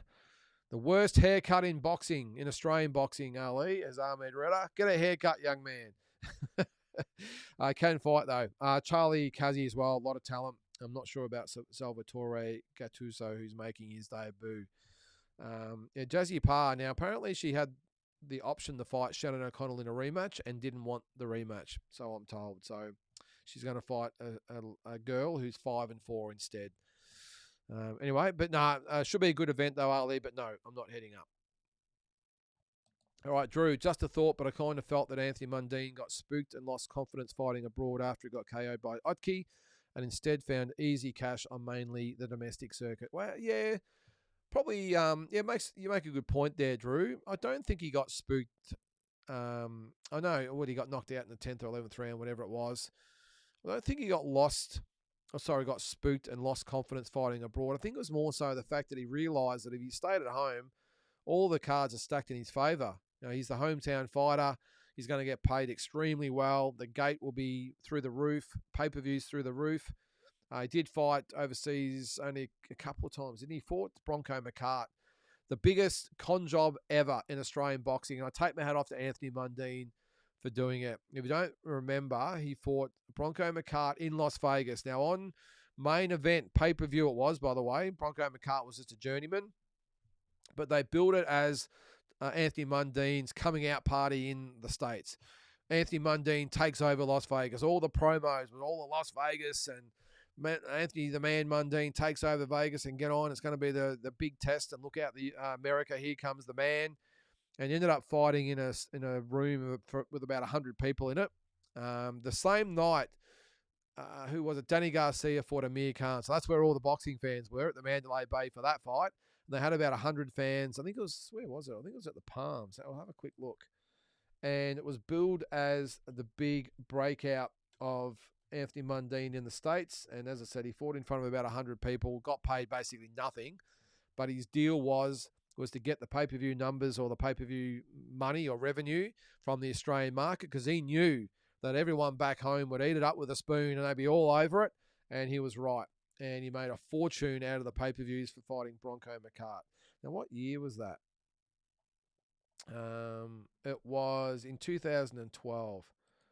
So it was at the Palms. Now, I've been at the Palms, and I'm probably lying. They probably get more than 100 people. They might have had a couple of 100 people, but not many more, I can tell you. And, it was on main event here in Australia, and he would have absolutely cleaned up. Because I remember the promo was really good. Bronco McCart, American, big mouth American, and this and that. And this is the first step in the takeover of the States. And they did it very, very well. And I reckon Anthony Mundine would have absolutely cleaned up from that fight. But I don't agree that he got spooked, Drew. And I just think he just found here that he made a lot of money here, and he was the big attraction. and he was a big fish in a small pond. Wherever he had went to America or wherever, or Europe, he was a small fish in a very, very big pond. So I thought he just knew his place. He had very, very good management behind him, and this was a place where he could make money, as was the same with Danny Green. All right, Asbot, rewatch Zoo Fundora today. I reckon Tim should take that fight again in rewatching. I think Fundora actually did a little better in the early rounds than I first thought, but Tim's just got his number. Yeah, well, let's hope he gets an opportunity to right that wrong, Asbot. Look, credit to Fundora. I think we all pat Tim Zoo on the back for fighting 10 rounds with that massive gash on his head, but Fundora was pretty banged up as well. He had the broken nose. I'm not sure whether he had cuts or whatever, but he was just covered in blood as well. So I'd love to see it, Asbot. And if all goes, according to plan and the stars align, it could happen. I don't think it's going to happen this year, but maybe next year.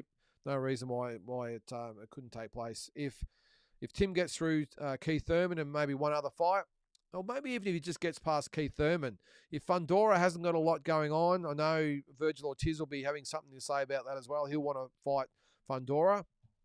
Maybe he's the only one that stands in his way. But sometimes you've just got to be in the right place at the right time, and the doors can open for you.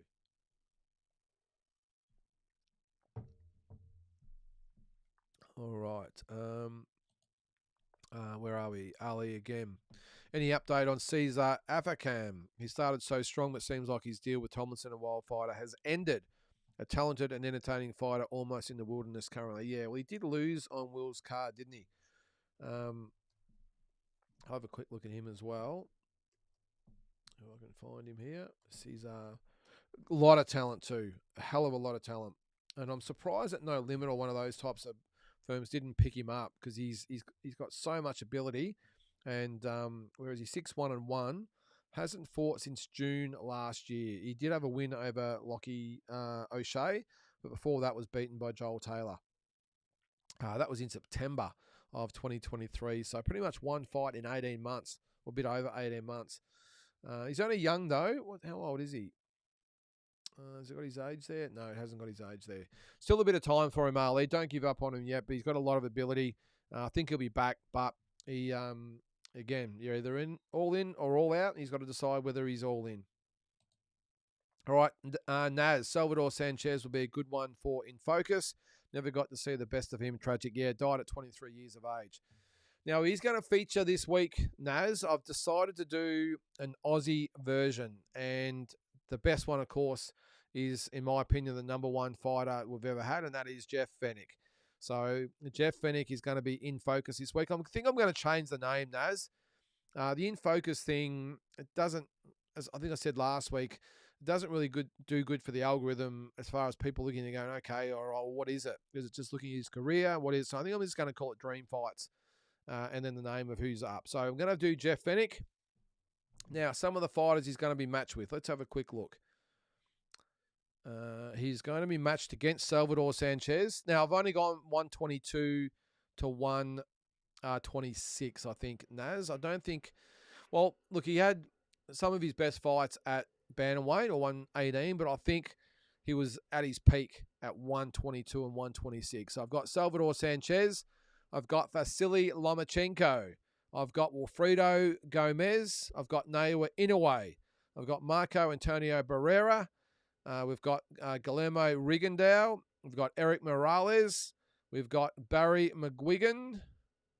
And there was another one there. I haven't decided yet I think there was one more I've still got to decide on. So if you've got someone you'd like me to put him in with, I was going to go for someone like Ruben Olivares, but I think even though it's dream fights, I think I've said on here before, I don't want to go too far back. Probably maybe the 70s onwards as far as back as I'll go. So if you can think of someone else to fight Jeff Fenech at, between 118 and 126, let me know. But those fights there will be unbelievable. Maybe we could put him in at bantamweight with Lionel Rose of an all Aussie fight, or at featherweight against Johnny Famechon. So let us know. But I will be doing the In Focus / Dream Fights with Jeff Fenech on Wednesday night, guys. So check that out. Cal, how's Ronnie Picken? He's doing well, Cal. Now, actually, I'm not sure whether he's watching tonight, Ronnie. If you are, big shout out to Ronnie Picken. I think he's sort of recovering from the cyclone up in Queensland, Cal, because he went up there by himself and was in his apartment up there and spent 3 days inside with. I don't think it'd be against me saying this, but he didn't eat for 3 days, and I couldn't believe that he didn't get some supplies. And I told him that he was 3 days up in his apartment, locked in with no food.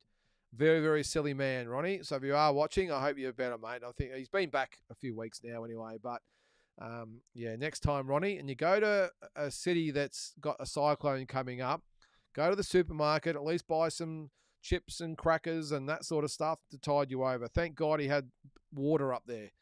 And buy a generator too, Ronnie. That might help as well. But anyway, I hope you don't mind me telling that story, but I can't believe you didn't have food for 3 days.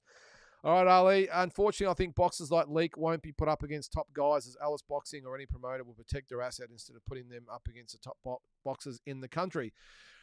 I agree with you, Ali. It's a common thing, but unfortunately, at some stage, you got to step up. If you want to, I don't understand why you wouldn't test yourself, because you just want to go through undefeated and fight all these stiffs and not ever test yourself against someone with a pulse. I don't understand why you'd go through your career and not even test yourself. So hopefully this is not the case with Mitch Leak. Maybe they're just biding their time to get the necessary amount of fights under him, and then they'll push him on after that. But yeah, I suppose all will be revealed. Crawford was at WrestleMania, so we got a sneak peek of the crowd in Vegas before his first stadium fight. Awesome. Well, he's going to be here, in a couple of weeks' time.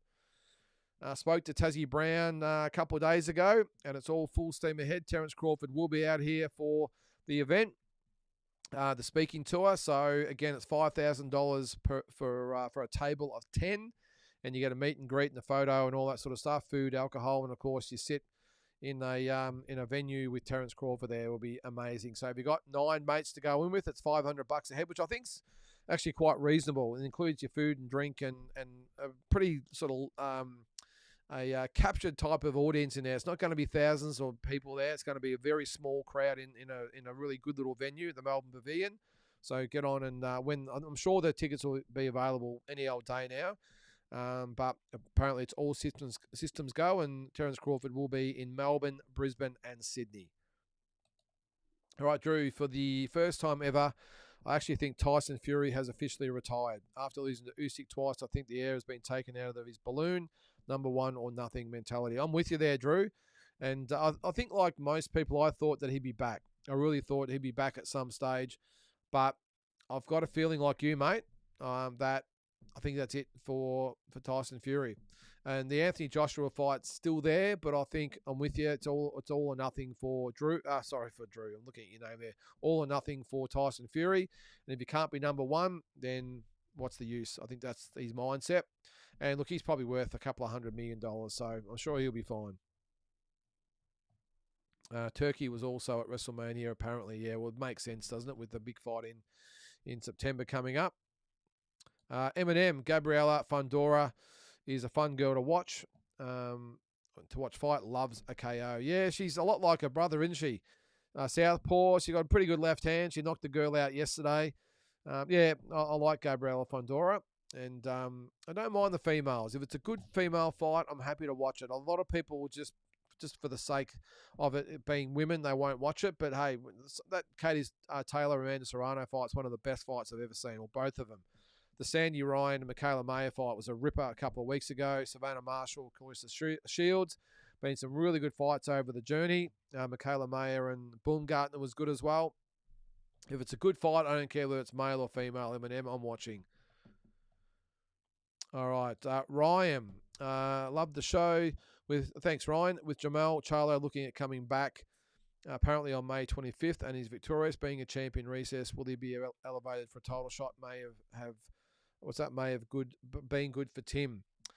Now, so Jamal is the super featherweight. Jeez, I'm having a shocker here tonight. Super welterweight version, the 154, isn't he? Jamal is the middleweight. All right, so he is the champion in recess. So, yes, if that is the case, Ryan, then, yes, he will be able to be the next in line. We need to, the way I was, or the way I thought it worked, as far as I'm aware of, is that if you are a champion and you've got to be the champion in recess, you can come back at any time. And when you say you put your hand up and say, I'm right to go, apparently you are then the next mandatory challenger. That's the way I thought it works. So if that is the case, then that's what will happen. So Jamal with an A is the one we're speaking of. So hang on, I'll bring him up here. So he's the 160-pound version though, isn't he? Or not? Yes. Yes, he's the 160-pound version. I'm assuming you're talking maybe... No, well... Jamal Charlo, isn't it? So he's the super welterweight version. He's the Iron Man. Jamal is the Hitman. Yes. All right. So I think it's Jamal you're talking about. But either way, both of them, I think, are champions in recess. Neither one of them actually lost their belts in the ring. So it doesn't matter who it is, whether it's Jamal or Jamal. If they decide to put their hand up, as far as I'm aware, they become the mandatory, mate. So would be good for Tim. Maybe they could fight for a vacant title if he wins that. Who knows? But lots of great fights out there at 154 to 160. What's that, Polly Farmer? Or Polly the Farmer? I haven't listened to the new show yet, but now I'm pumped for Fennick fighting Inoue McGuigan. Yeah, what it is, Polly, we actually go through 10 different fighters. We have a quick overview of their careers, and then we put them up against 10 fighters. Now, initially I was going to put it up against who I thought would be the 10 best fighters of all time in that division. But it's really hard. You're going back to the turn of the century. It's just really hard. One, to get the relevant information, and two, to really match them up properly. It was just a different time. So the two I've done so far, Terence Crawford and Alexander Usyk, have been pretty much against modern-day fighters, and I'm going to do the same with Jeff Fennick. No use putting him in with fighters from 1950 or 1940. I don't think it makes sense, but the fights we'll put him in with, including McGuigan, in a way. Who else to say? Vasily Lomachenko. There's some tough fights there for Jeff. Salvador Sanchez. Wilfredo Gomez. If you don't know much about Wilfredo Gomez, go on YouTube him. He was the bazooka. He was a demolition man, he was. Barrera, Morales, Rigondeaux. Some good fights in there for Jeff. So we'll see how he goes. But that's the way it works, Polly, is that we put him up against 10 different fighters. Now, what's good about it is, as I said, it doesn't have to be against the 10 best of all time, which means we can pretty much bring up anyone that we want and just put him in with 10, evenly matched fighters. I mean, we might even throw in an Iran, the Blade Barkley, or a Ricky Hatton, or a Vinny Pazienza, or someone like that. We're not going to put him in with all-time greats, but against similar type of fighters. And I think that's what's going to be good about it. If you've got suggestions, let me know. If there's a particular fighter that you want to put up, we'll match him against similar type of guys. I think with Jeff, we're going to put him up against all-time greats because Jeff is an all-time great. We'll throw in, I think some stage we'll put in Canelo Alvarez. We might put in Inoue. He's another one. Who else is the best in the world at the moment? Actually, we'll have a quick look while we're going. Where's the pound-for-pound list? All right, we'll have a quick look. So we've done Usyk and Crawford. We've got Jeff this week. So we might do Inoue. Hey, we might do Dimitri Bivol or Artur Beterbiev at light heavyweight. Some great fighters they can be matched up against. Bam Rodriguez, maybe not quite there yet. Canelo, we've mentioned. Maybe Tank Davis or Teofimo Lopez. We'll match him up with some of the best 135 or 140 pounders in history. I reckon Tank Davis would have a few we could match him up with at 135, wouldn't he? But anyway, that's the way it works, Polly. But you can either watch live on Wednesday night or it's on Spotify afterwards as well. So check that out. All right. Got a little bit behind after that. Sorry about that. All right, Young Guns. Actually, speaking of Young Guns, mate, did you see there's Young Guns 3 about to hopefully go into pre-production, which will be pretty cool. Saw an interview with Emilio Estevez the other day talking about it, so it would be cool. Anyway, back on subject. With Joseph Parker missing out on the Dubois fight and getting passed over for the Usyk fight, what does he do? Joseph Parker, Moses Otama, Huni and Cabiel should fight each other. And I think what's going to happen, Young Guns, is so Dubois will fight Usyk. Parker will get a fight on the undercard, is what I'm sort of reading about, is that he will get the main support on that card. And it'll be against a ranked fighter, but not too highly ranked, if that makes sense. So it'll be a very, very winnable fight against a ranked fighter for Joseph Parker, so he maintains his rankings. Then he will fight the winner of Dubois and Usyk after that. That's what I'm sort of reading into it, mate. So we'll see. Who do you see taking over at 168 once Canelo is gone? Belunga, Mungia, Plant, and Billy, Shiraz, etc. Very good question, Naz. Let's have a quick look at the rankings. That's a really hard one. All right, 168. Official rankings. Where are we? All right, super middleweight, 168. All right. I'm not going to say anyone with any confidence there, Naz. I would hope that someone like a Janabek might go up. Out of all those guys, Belunga, Mungia, Plant, and then Billy and Shiraz. Oh, geez. I've probably got to go with either Belunga or Mungia. Probably Belunga, I hate to say. I've just got not a lot of confidence in any of the other guys. If Janabek went up, now we're cooking. Now we've got something to really look at. But out of those guys there, Belunga, yeah, Mungia, obviously damaged goods. We'll see what he's like in the rematch in a couple of weeks' time. Plant, I think, sort of maybe a little bit past it now. And I don't think really up to it as far as that really top level goes. And Billy, pretty much an unknown quantity at this stage. Had some good wins, but not against anyone credible yet. Shiraz could be smoky there, Naz. Maybe if he's a better fighter at 168 and has a lot more ease in making the weight, maybe he will come good. I've obviously got a lot of faith with him in the Riyadh season crew. But if I had to pick someone, Naz, I'm probably picking Belunga, but not with a lot of confidence. All right, Ali. I think the heavyweight division is changing guards. Fury, Wilder, Joshua, and Usyk on the way out. Such a stacked division with plenty of avoided fighters. Well, let's do the same thing with the heavyweight division. Who's going to be the next one taking over? Well, you think that the young guys, Huni and Itoma, would have to be in the mix. I would say, who we got? No. I'm going to say Bacoli's has been stopped, of course. Richard Torres Jr. is another one. So the young guns coming through, you've got Torres, you've got Huni, you've got Itoma. I don't know. I'm not seeing a lot of other real talent coming through. They're probably the big three that maybe could take over. Anyway, could take the places of Fury, Wilder, and Joshua. We'll see. Polly, the farmer, says, I also like Gabriella. I quite like the top end in women's boxing. Women's cricket is also cool. Well, I don't watch much cricket, unfortunately, Polly, so I don't really know any of the players, but if that's what you like, it's a bit like soccer. Not really into that either. I like watching the women box. That's probably about it. The AFLW, maybe occasionally if Carlton's playing, but that's about it. All right. Oh, there you go. I've just answered that question, Ali. Young guns again. Have you talked about Belunga and Hamza Shiraz? Pretty big opportunity for Hamza, who's coming off a very controversial fight. Do you see Janabek following Hamza Shiraz to 168? I hope so, young guns. But look, whether it's at 168 or 160, I just want to see Janabek in a big fight. He hasn't had one big fight yet.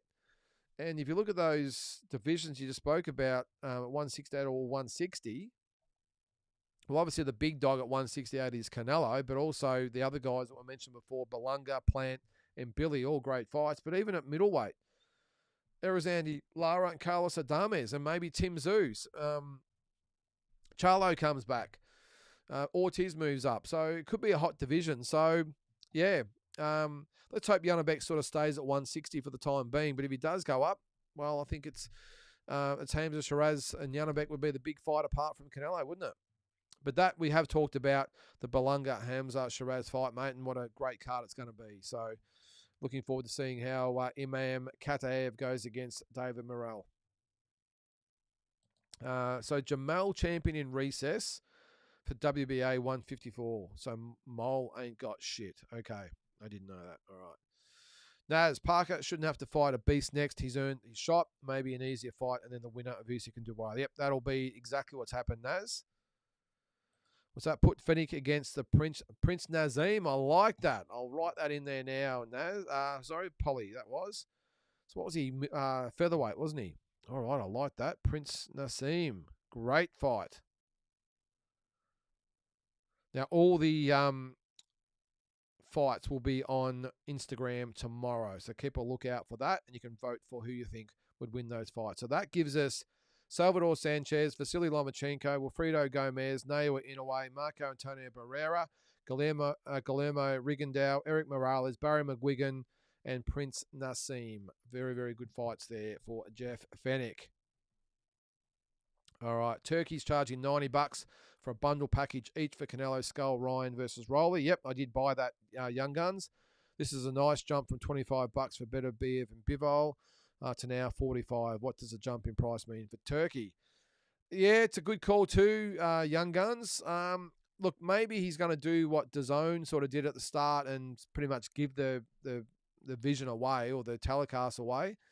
And maybe Turkey's going to do the same thing now. Now he's got his hooks into everything. Now maybe he'll start to increase the price. But yeah, an average of $45 for each fight. The Canelo Skull fight, I don't think is worth $10 to be honest. I think it's a very average card. But for $90, I'm not actually. It was 63 Australian dollars is what I got the card for, or both cards for Young Guns. So I'm not sure. Actually, yeah, no, $63 I paid. So I'm not sure where the $90 come from, but I paid $63 here, mate. Aussie. Yep, thanks, James. Yep, Prince Nassim. I've got him for Fennick, so we'll throw that in there. Explicit, I heard Otama and Huni will be fighting each other on a 5x5. I would only think they'd fight Explicit if there was a title at stake, mate. Makes sense in one way, but not on another way. I don't see what that would achieve in having Otama and Huni fight right now. I mean, these guys could have some big fights down the track. So we'll see. We'll see. He's 168 too big for Tim after Canelo's gone. I think so. Ali, Otama, and Huni shouldn't fight each other until the world title is on the line. Yep, I agree. It's too early, and the promoters will be leaving too much money on the table. Yes, 100% there, mate. What's that, Ryan? Yes, my apologies. I was meant to read Jamal. I love Tim and think he has a lot still to prove. May have been a slide indoors moment for Tim. Do you think he still beats Jamal if they fought? No, I don't, Ryan. I need to see more from Tim. As bad as Jamal looked against Canelo in his last fight, I've got to look at his whole sort of portfolio of work at 154. I just think, yeah, look, I'm still not back on the Tim train because I've still got the PSD. Was it PTSD from the Murders fight? So like a lot of other Aussie boxing fans. So I want to see him beat Keith Thurman, and if he can beat Keith Thurman impressively, then maybe. I'm not going to base everything on the Joey Spencer fight. It was such a one-sided fight. But if you had to ask me now, Ryan, no, I don't think he beats Jamal now. Let's hope that view changes after the Thurman fight. Ali, what's that? Also, let's not forget Jai will move up to heavyweight. Yeah, good call, Ali. While you talk about who's going to take over the division once all those guys are gone, well, Jai Patai might be the man. All right, what do we got? Asbot. Can't see Charlo's coming back. They both need some deep therapy more than another fight. I'm with you, Asbot. I'd be surprised if they come back. Well, not surprised if they come back, but if they come back in a meaningful way. Now, they might come back and have a couple of easy fights on an undercard or whatever it might be, or maybe they headline their own card on an inferior broadcast channel or whatever it might be. But yeah, as far as being at the top level again, I just really, really doubt it. I really do. I just can't see it. I just think, like you said there, they've got some issues that they need some therapy for. They both seem to be afflicted with the same thing. Let's hope they can get their lives back on track. I'm not a massive fan a fan of either one of them at all, if I'm being honest. But let's hope they get themselves together. And I think if they came back, the sport would be better for it. I would think if either one of them is going to come back, it would be the 154-pound version, Jamal. Jamal's probably the one I think has had more issues than Jamal, but we will see.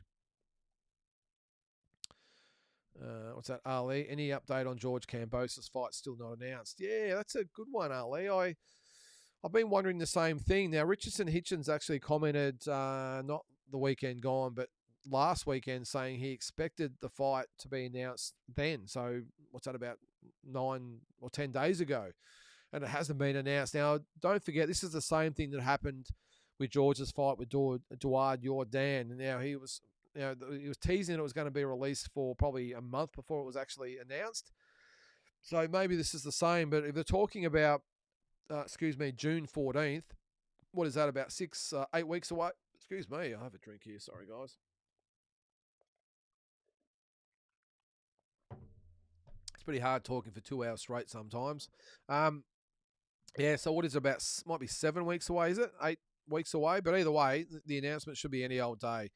And I think I did say I wouldn't mind actually getting over there if it is on June 14th. I was just about to say July 14th, June 14th. If that is the case, it'd be great to get over there with the Hall of Fame inductions the week before, and Vinny Pazienza and Manny Pacquiao being inducted. So, but yeah, I mean, still 8 weeks, Ali. So I'm assuming it's not too far away anyway. So we'll see how we go. Anything else there, guys? Keep it coming. Let's have a look at the schedule coming up, shall we? While we're waiting for a couple of more comments to come through. Where are we? Let's have a look at the Aussie scene. Where are we? All right. Bring it up there. All right, so this Wednesday coming at the Fortitude Music Hall. That would be Steve Dalla. Oh, sorry about the light there, guys. Steve Dalla and Luke Meldon. Who's on that one? Jake Wiley is supposed to be fighting on that one. I doubt that's going to be the case. Maybe it hasn't been updated. There's a show in Kiama. No one I really recognise there. Good show on Saturday, actually. Viviana Ruiz is fighting Maria Rivera over 10-2s. Clay Waterman is fighting King Davidson, and Joseph Goodell is fighting Bowie Tupou. So good card there. Also on Saturday is the one we just mentioned before with the show in Perth. Not really much after that until the following week with the Mitch Leake fight in Melbourne. Who else we got there? Then we got the 14th of May. Yep, so we've covered that. So some good shows coming up. I'll put that back over there. Oh, hang on. There we go. All right. And a couple more comments there or questions. Not sure what the hell Murtazalov is doing with his career. Still has nothing penciled in for his next fight. What a way to waste the ultimate platform after destroying Zoo. Well, I don't think it's all he's doing, Drew. I think he wants to fight. The problem is that he can't get an opponent, which is unbelievable to think that he's got an IBF belt and no one wants to fight him. Now, who's the challenger? So Erickson Lubin is the highest ranked challenger for him. So wouldn't you think that he'd be after his shot? Now, I'm not sure whether I'd want to fight Bakram Murtazaliev after what he did to Tim Tszyu, but you would think that with a world title on the line, someone would have a crack. I don't think Bakram Murtazaliev is as good as he showed against Tim Tszyu, by the way. I know it was an unbelievable performance, totally obliterated Tim. I think Tim would be the first one to admit that, and the biggest Tim Tszyu fans would admit that as well. But I don't know, the other fights I've seen of him in the past, I've seen limitations to him. And I'm not quite sure whether he's at the absolute top level and how he would go against Fundora would be a winnable fight, but against a Virgil Ortiz or a Boachuk or even a Lubin, Xander Zayos, or Madrimov. I think he'd beat Madrimov, but I suppose all will be revealed.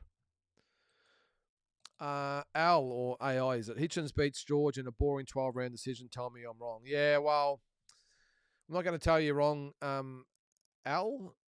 I'm going to call you Al. No, I'm going to call you AI.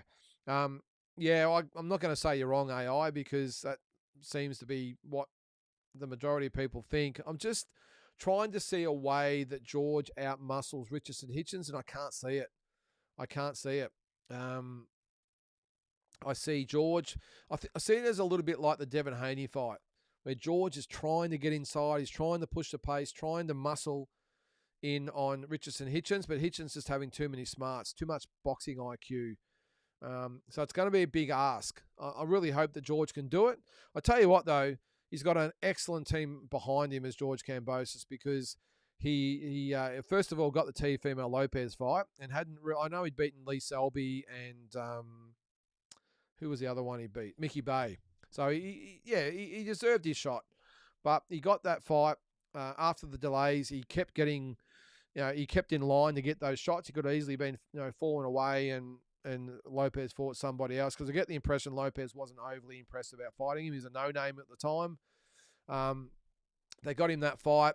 The Devin Haney fights, of course, then got him the IBO title fight with Maxi Hughes, then got him the fight with Lomachenko, and then have got him a fight with Richardson Hitchens. So very, very good team behind him. All right, Naz, I imagine it's hard to get a fight for Barkram as he's dangerous and has the IBF rehydration clause, risky for anyone. Yeah, well, that's got to turn you off, doesn't it, Naz? I mean, that IBF rehydration clause, in theory, it's a very, very good idea. The problem is, though, is that I think it causes more harm than good. I think if people have got the option or the option to fight for an IBF belt or a WBC belt or whatever one of the others are, I think you're taking one of the other belts. The rehydration causes major dramas. Now, it's a little bit different if you make the weight easy, but how many boxers make the weight easy? They all fight as low as they possibly can. And I think Tim actually said before the Spencer fight that he put up to about 20 pounds. So it's nearly 9 kilos. Well, it is just a little bit over 9 kilos. Between the weigh-in and the fight, that's a hell of a lot of weight to put back on. So if you can only put on about half of that, it's got to really hinder your performance. So I wouldn't be surprised if the IBF at some stage changed their stance, because I don't think a lot of fighters are going to want to fight for their belts. But again, good in theory, but that's all it is, theory. Ali, do you think Para gets back up to that level quickly after his Cairns fight? Can only hope he stays at the same level as a former world champ.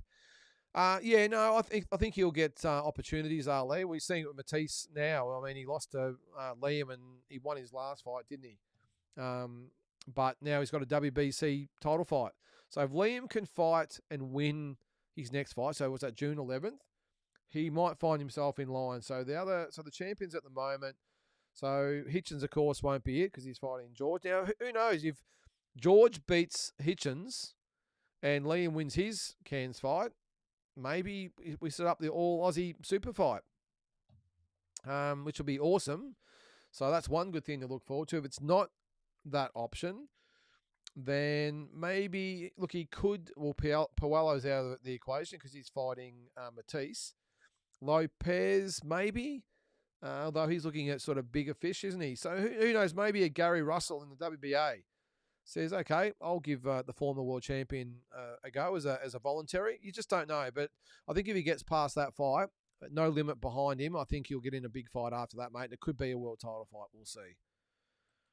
Rumours, Murtazaliev versus Bowerchuk on the Canelo Crawford card. Thanks, Batman. Wow, that would be a ripper. Co-main, what a fight that would be. Yeah, I'm with you there, Batman. A fantastic fight. Wow, that would be a ripper, wouldn't it? Murtazaliev and Bowerchuk. Now, Bowerchuk is fighting soon as well, isn't he? You would think that Murtazaliev would want a tune-up in that time period, though, wouldn't you? Because the time that came around to be over a year since he fought. So, but yeah, what a fight. Lubin has a fight on Pro Box next week. Now, next month. So how the hell does that make sense, Mark? Erickson Lubin is ranked number 1 with the IBF. Murtazaliev is screaming for a fight, and he's got his number 1 ranked challenger fighting someone else on Pro Box. That just does not make sense. Who's he fighting? Let's have a look. I love the Pro Box stuff too. They do good things. So the Hammer. So he's fighting Andrell Holmes Jr. Okay, 17-0. Okay. But where's he ranked? So where is he there? Ranked 48 in the world, number 11 in the States. So what is that going to achieve? As I said, you've got the actual champion wanting an opponent, and the number 1 challenger is fighting a guy who's ranked number 48 in the world and number 11 in the US. Something is wrong there. Batman, hard to see a path to victory for Kambosos. Yeah, no, I agree, Batman. But hey, one thing I will do for George Kambosos is take my hat off and dip it to him. This is a fighter's fighter. And whether you like George or not as a person, or you're rating his abilities as a fighter, or you think he's a one-hit wonder, whatever it might be, you've got to at least give him credit for what he does. He's just after one big fight after the next. So, yeah, a lot of respect for George Kambosos. I think I'll probably say that nearly every show, don't I, when his name comes up. But I stand behind the comments. No matter what you think of him, you got to give him credit. Naz, great fight. Batman makes sense. Turkey playing Bolachuk back after Madrimov pull out. Yeah. Well, I have heard he was promised a big fight, Naz, on a big card, and this looks like it's going to be it. He's going to fight Murtazaliov for the IBF belt on the undercard. What a fight that'll be. Geez, that'd be worth getting over to, wouldn't it? Geez, there's a few big cards that'd be great to get to. There's the George card as well, but then there's also the July 12th card. Would be awesome with the Shakur Stevenson Zapata and the other 3 fights on the undercard. Then this one in September, Crawford and Canelo. I think that's the fight I might save the pennies for, I think, especially if these fights are on the undercard. What's that explicit? Murtazaliov might be injured. I don't think he is explicit. I haven't heard anything saying he's injured at all. I've heard him just screaming for fights and no one's listening. AI, Lubin is a coward. Ran from Tim, probably running from Buckram too. Well, I'm not going to go that far. What is he? 26-2. So his losses, he lost to Fundora. Who was the other one? Yeah, that's all right. Charlo knocked him out in the first round. That's right. That was 2017. He did beat Jesus Ramos Jr., though, but that was 18 months ago. He hasn't fought in 18 months. So first of all, how has he got a number 1 ranking if he hasn't fought in 18 months? It was a great win in that fight, though, against Jesus Ramos Jr., but hasn't fought since. So it'll be 20 months in between drinks. So I don't know how he manages to be the number 1 ranked challenger. What is he with the others? Erickson Lubin. Not ranked with the WBA. Not ranked with the WBC. And not ranked with the WBO. But he's ranked number 1 with the IBF. I just don't get these rankings sometimes. Fair income. Lubin fighting for an eliminator. Well, Holmes is ranked number 6. So, why would, I suppose an eliminator, yeah. But Murtazaliov is saying he wants a challenger. And Lubin's there. He's a number 1 ranked challenger. Why would they need an eliminator? But looks like that's what it is. I mean, he's number 6, Holmes. So, it's a good fight, that, though. Looking at the record of Holmes, should be a good fight. All right, Ali. Who do you think will be the standout surprise Aussie fighter this year? One that makes it onto the international scene. Well, now you got me, Ali. Let me have a quick look at the rankings. Oh, geez. Now you put me right on the spot. This might be a topic for walking boxing. Who do you think will stand out surprise fighter this year? One that makes it to the international scene. Well, will Justice Honey be a surprise? Maybe, maybe not. Right, he's probably the only one at heavyweight. I think I was asked this last week or the week before, I reckon. There's no one at, super cruiserweight or bridgeweight, whatever you might want to call it. Cruiserweight, no. Light heavyweight. Maybe Paulo Akuso, Ali, if he's with no limit now. He could be a candidate. Who else is there? What's that? Light heavyweight. Super middleweight. No one I can see there. Middleweight, no. Super welter, no. Welterweight, no. Not many. Not much faith have I, Ali. John Manu might get an opportunity. I'm not sure he'll be, makes it on the international scene, but I reckon he might get an opportunity. No, I'm not. Well, Ibi Bella's got a chance next week. He's fighting in Russia. But talking about really making a splash and a standout surprise, I'm probably thinking Paulo Akuso or Justice Honey. They're the only ones I can sort of see there, Ali. We will see, mate. We will see. Ramos was robbed. Shocking decision. That was against Lubin. Yeah, I thought Ramos was robbed too, AI. But what were the scores in that fight? It was, where was it? So it was 117, 111. 116, 112, and 115, 113. So one judge gave Lubin 9 out of 12 rounds. The other one gave him 8 out of 12. Yeah, I'm with you there. AI, I thought Ramos was robbed too. Oh, Huni already ranked. Well, we must be struggling. Yeah. Oh, okay, so you're talking about someone that's not ranked. All right, let's have another quick look. Geez, heavyweight. No. Well, it's got to be Paul Alcuso then. If it's got to be someone that's got to be ranked, not ranked Ali, I'm probably thinking Paul Alcuso. Maybe no, Clay Waterman's still a bit green. Yeah, that's about it, mate. I'm not seeing a lot. No, sorry, mate. That's the best I've got. All right, guys. Well, we've got a couple of minutes to go. If you want another couple of comments in there, if not, we'll finish up. I understand people have probably got a bit on and appreciate everyone sort of logging in tonight. What else is going on? Let's have just a quick look at any boxing news that's happened in the last sort of couple of hours since I've been on air. Oliver McCall, happy birthday. He's 60 today, still fighting. There you go. Yeah, Shakur Stevenson dumps Matchroom. Links with DeBella. Yep. Let's talk about that being in Central Park as well. I think that's about it for that. What other sites have we got that we can look at? Boxing scene. That's always a pretty good one. No, that's about it. That's about it. All right, guys. Well, we're going to end it a couple of minutes early. Really appreciate everyone that's tuned in tonight. I know it's Easter, so I get it that we finish a little bit early tonight. But make sure you check out Walking Boxing every single morning. The viewership's been great on that. Loving the feedback, the comments, questions, all that sort of stuff. So keep them coming. I'll try and reply to as many as I can. Sometimes I'm on the road or at work or I've got some stuff on, so I don't get the reply. So apologies if I don't, but keep them coming. And as I said before, Wednesday night will be Jeff Fennick in the Dream Fights segment, and we'll put him up against 10 very, very good fighters from the same era. So until then, guys, have a great week, and we'll catch you then.